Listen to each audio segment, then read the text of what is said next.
تبارك الذي نزل الفرقان على عبده ليكون للعالمين نذيرا. بسم اللہ الرحمن الرحیم نحمده ونصلی علی رسولہ الکریم اما بعد فاعوذ باللہ من الشیطان الرجیم بسم اللہ الرحمن الرحیم. محترم ناظرین و سامعین السلام علیکم ورحمۃ اللہ وبرکاتہ. آج ہم آپ حضرات کے سامنے رمضان کی آمد کے حوالے سے چند گزارشات آپ حضرات کی خدمت میں عرض کرنی ہیں. لیکن آپ حضرات اگر ہمارے اس چینل پر نئے ہیں تو ہمارے اس چینل کو ضرور سبسکرائب کریں اور ویڈیو پسند آنے کی صورت کے اندر اس کو لائک اور شیئر ضرور کریں تاکہ آپ حضرات بھی اس صدقہ جاریہ کے اندر شامل ہو سکیں. تو میں عرض کر رہا ہوں کہ رمضان کی آمد جو ہے وہ آمد ہے. رمضان کا مہینہ جو اللہ تبارک و تعالی کی رحمتوں کا، مغفرتوں کا، بخششوں کا مہینہ آنے والا ہے. اور اللہ کے نبی صلی اللہ علیہ وسلم کا یہ معمول تھا کہ آپ صلی اللہ علیہ وسلم اپنے صحابہ کو اس وقت تک کوئی بات بتاتے نہیں تھے جب تک خود اس کے اوپر عمل نہ کر لیتے. تو رمضان کے بھی حوالے سے آپ صلی اللہ علیہ وسلم نے رمضان المبارک کا بڑا پرجوش اور والہانہ طور پر جو ہے اس کا استقبال کیا. اور آپ صلی اللہ علیہ وسلم نے یہ بات اپنی امت کو بتائی کہ رمضان کا مہینہ یہ کوئی معمولی مہمان مہینہ نہیں آنے والا، بلکہ جو ہے یہ بڑا مکرم معزز مہمان مہینہ جو ہے یہ آنے والا ہے. اور آپ صلی اللہ علیہ وسلم نے جو ہے 3 طریقے سے جو ہے رمضان المبارک کے مہینے کا استقبال کیا. اور ہمارے ہاں کیا ہوتا ہے، ہم رمضان المبارک کے مہینے کا استقبال میسج وغیرہ چلا کر لیتے ہیں یا جھنڈیاں ونڈیاں لگا کر جو ہے رمضان المبارک کے مہینے کا استقبال کر لیتے ہیں یا لائٹیں لگا کر لیں گے. لیکن آپ صلی اللہ علیہ وسلم نے عملی طریقے سے رمضان المبارک کے مہینے کا استقبال کیا. اب رمضان المبارک کی جو ہے سب سے بڑی عبادت جو ہے وہ روزوں کی عبادت ہے. آپ صلی اللہ علیہ وسلم اس عبادت کا استقبال اس طریقے سے فرمایا کرتے تھے کہ آپ صلی اللہ علیہ وسلم شعبان المعظم کے مہینے کے اندر سب سے زیادہ روزے رکھتے تھے.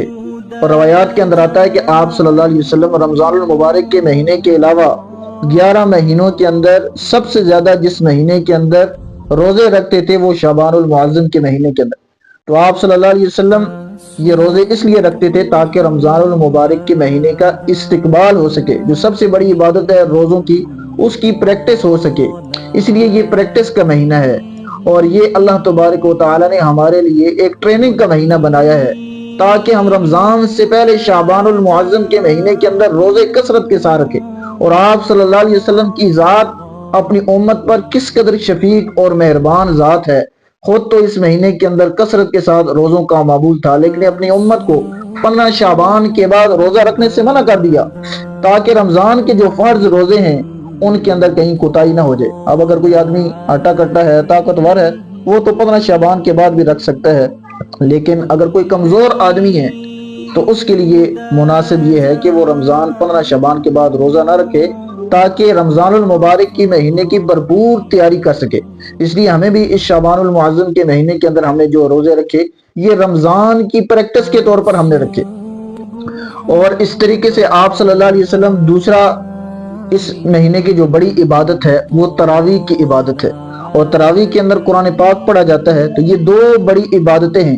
اور اس کا نبی علیہ الصلوۃ والسلام نے استقبال کیسے کیا، آپ صلی اللہ علیہ وسلم نے ہمیں ترغیب دی کہ شعبان المعظم کے مہینے سے ہی تہجد کی نماز کا اہتمام کر لیا جائے تاکہ وہ بھی ایک شکل جو ہے وہ تراویح کی شکل ہے، تاکہ ہمیں بھی رمضان المبارک کے مہینے کے اندر یہ جو تراویح کی عبادت ہے، قرآن پاک کی عبادت ہے، تو یہ ہم صحیح طریقے سے سر انجام دیں. تو ہم قرآن پاک کا بھی معمول ابھی سے بنا لیں، قرآن پاک کی تلاوت کثرت کے ساتھ کریں تاکہ رمضان المبارک کے مہینے کے اندر یہ جو بڑی عبادتیں ہیں تراویح کی اور قرآن پاک کی عبادت ہے، ہم اس کو اچھے طریقے سے جو ہے رمضان المبارک کے مہینے کے اندر سر انجام دے سکیں. اور تیسری بڑی عبادت اللہ نے قرآن مجید کے اندر روزوں کا جو مقصد ہمارے لیے بیان فرمایا، یا ایھا الذین آمنوا کتب علیکم الصیام کما کتب علی الذین من قبلکم لعلکم تتقون. اے ایمان والو، تم پر روزے فرض کیے گئے اور یہ کوئی انوکھی بات نہیں کہ صرف تمہارے اوپر فرض کیے گئے، بلکہ تم سے پہلے جتنی بھی امتیں تھیں ان پر اللہ تبارک و تعالی نے روزوں کو فرض کیا۔ اللہ نے روزوں کا مقصد بھی بتا دیا، لعلکم تتقون، تاکہ تم پرہیزگار بن جاؤ، متقی بن جاؤ، اور گناہ کی زندگی کو چھوڑ کر اللہ کی محبوبیت والی زندگی کو اپنانے والے بن جاؤ۔ اب تیسرا کام ہم نے کیا کرنا ہے، رمضان کا استقبال کس طریقے سے کرنا ہے کہ ہم گناہوں والی زندگی کو چھوڑ دیں۔ اب ہر آدمی اپنے گریبان کے اندر جھانک کر دیکھے کہ میں کون کون سے گناہ کے اندر مبتلا ہوں۔ میں نماز نہیں پڑھ رہا ہوں تو میں آج سے نماز پڑھنا شروع کر دوں۔ میں اگر جھوٹ بول رہا ہوں تو آج سے توبہ کروں اور سچائی کے اوپر آ جاؤں۔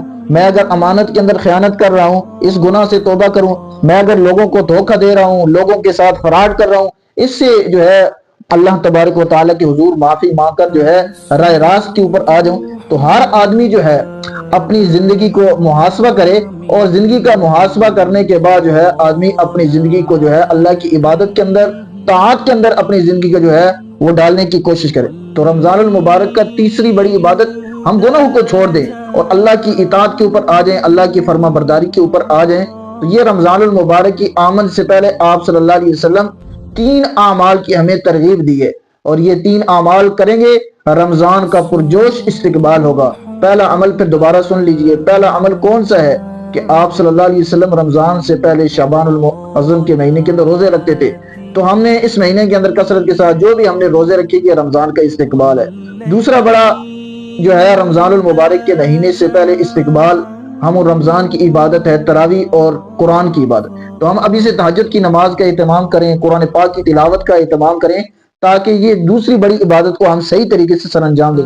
اور تیسری بڑی عبادت میں نے کہا گناہ والی زندگی کو چھوڑ دیں۔ تو آج سے ہم کریں، آج سے ہم ارادہ کریں کہ انشاءاللہ جو جو گناہ ہیں ہم رمضان سے پہلے جو ہے گناہوں کو چھوڑیں گے، تاکہ رمضان کے اندر صرف ہم اللہ تبارک و تعالیٰ کی رضامندی والے کام کریں، تاکہ جو رمضان کا مہینہ اللہ نے ٹریننگ کا مہینہ بنایا ہے، اللہ تبارک و تعالیٰ نے ہمارے لیے تربیت کا مہینہ ہے بنایا ہے، اس کو ہم ضائع نہ کر سکیں۔ اللہ تبارک و تعالیٰ سے دعا ہے کہ اللہ تبارک و تعالیٰ ہمیں صحیح معنوں میں جس طریقے سے نبی علیہ الصلوۃ والسلام نے رمضان کا استقبال کیا، اسی طرز پر ہمیں رمضان کا استقبال کر کے رمضان کا مہینہ صحیح معنوں میں گزارنے کی توفیق عطا فرمائے۔ وآخر دعوانا الحمدللہ رب العالمین۔